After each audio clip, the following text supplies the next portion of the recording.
Mango pudding আজকে আপনাদের সাথে শেয়ার করব। আশা করি এই রেসিপিটা অনেক বেশি ভালো লাগবে। আর এটা খেতে কিন্তু খুবই দারুণ। খুব সহজেই ঘরে তৈরি করে ফেলতে পারবেন।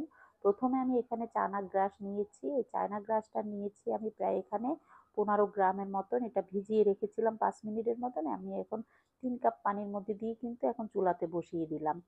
আর এদিকে আমি পাকা আম নিয়েছি 4টা। এটাকে আমি এখন ব্লেন্ড করে নিব একদম মিহি করে। আর এখানে চিনি দিয়েছি আমি 1/3 কাপ।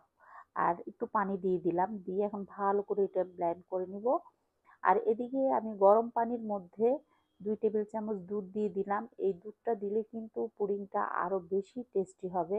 খুব মিষ্টি আম নিবেন, যেন টক আম না হয়, সেদিকে খেয়াল রাখতে হবে। এদিকে কিন্তু সেই চানা গ্রাসের যে আহ, পানিটা, এটা কিন্তু সিদ্ধ হয়ে গেছে আর চানা গ্রাসগুলা একদম মানে গলে গিয়েছে। এখন আমি আমটা দিয়ে দিব। আমটা দিয়ে অনবরত নাড়তে হবে। অবশ্যই আম দিয়ে কিন্তু ভালো করে নাড়াচাড়া করতে হবে, না হয় কিন্তু চানা গ্রাসটা আপনার দলা পেকে যাবে। তারপরে কিছুক্ষণ নাড়াচাড়া করতে করতে দেখবেন একদম লিকুইড হয়ে গেছে। তখন নাড়তে নাড়তে দেখবেন বলক এসে গেছে। এই পর্যায়ে চুলার আঁচটা কিন্তু মিডিয়াম লো আঁচে রাখবেন, বেশি জোরে আঁচ দিবেন না, তাহলে কিন্তু আপনাদের মানে পুডিং এর নিচে লেগে যাবে। এই যে বলক এসে গেছে, এখন কিন্তু এই পর্যায়ে দিলে কিন্তু দুধটা দলা পেকে যেতে পারে।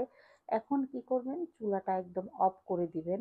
আর চুলাটা কিন্তু ধরাবেন না, এতে করে কিন্তু আপনার মানে যে দুধ দিলে একটু টক আম হলে ছাঁকা বেঁধে যাবে, ওটা যেন না হয়। আমি কিন্তু চুলাটা বন্ধ করে দিয়েছি। এখন আমি নামিয়ে সার্ভিং ডিশের মধ্যে নিয়ে নিব। এই যে দেখেন, যেটার মধ্যে আমি সেট করব ঠিক ওটাতে দিয়ে দিলাম।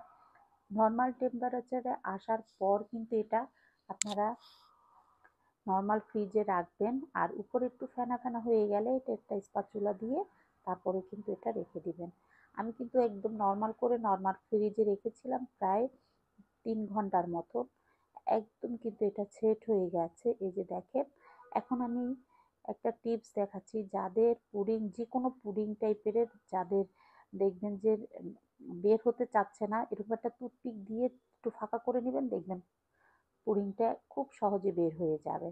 দেখলেন তো কত সহজে বের হয়ে গেছে। আমরা অনেক সময় কিন্তু খুব চেষ্টা করি এটা কিভাবে বের করব। এটা কিন্তু আপনারা টেকনিকটা অ্যাপ্লাই করতে পারেন। এখন আমি এক পিস কেটে তারপর আপনাদের সাথে শেয়ার করবো আসলে কেমন হয়েছে। আমার এই রেসিপিগুলো ভালো লাগলে অবশ্যই আমার পেজটা ফলো করে দিবেন, ভিডিওতে একটা লাইক দিয়ে দিবেন, বেশি বেশি শেয়ার করে দিবেন। এখন আমি কিন্তু আপনাদেরকে তুলে দেখাচ্ছি আসলে এটা কত সুন্দর হয়েছে আর কতটা সফট হয়েছে। এই যে দেখেন কত সুন্দর নড়তেছে। অনেক বেশি ভালো থাকবেন সবাই।